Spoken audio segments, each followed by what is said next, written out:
The crisp, pastel balloons sagged against the living room ceiling. I had just turned 18. A milestone. And my parents, the supposed architects of my existence, had simply vanished. A note on the kitchen counter. A hastily scribbled apology about an urgent business trip. They hadn't even bothered to call. The initial sting of abandonment curdled into a cold, hard resolve. They wanted a surprise? I'd give them one. My parents, the consummate social climbers, were hosting their annual charity gala in 2 weeks, and it was my responsibility to plan it. It was then I decided I would rewrite the script. I started small.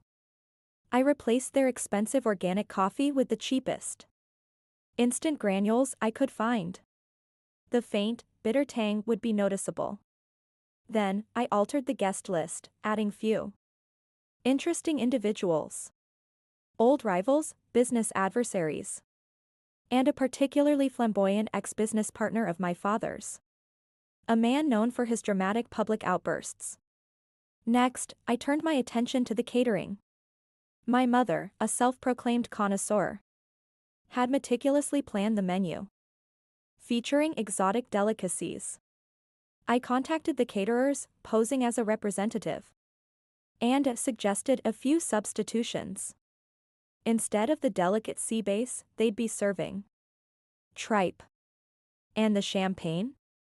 Replaced with a sparkling cider, the kind that tasted faintly of apples and regret. I knew their prized Persian rug, the one they'd bragged about for years, was due for a cleaning. A quick call to the cleaning company. A special request for a vibrant, non-permanent, but highly visible dye that would definitely look like a sight for sore eyes. The week of the gala arrived, and I played the part of the dutiful, forgiving daughter. My parents, relieved and oblivious, showered me with belated birthday gifts, their guilt palpable. The night of the gala was a masterpiece of orchestrated chaos.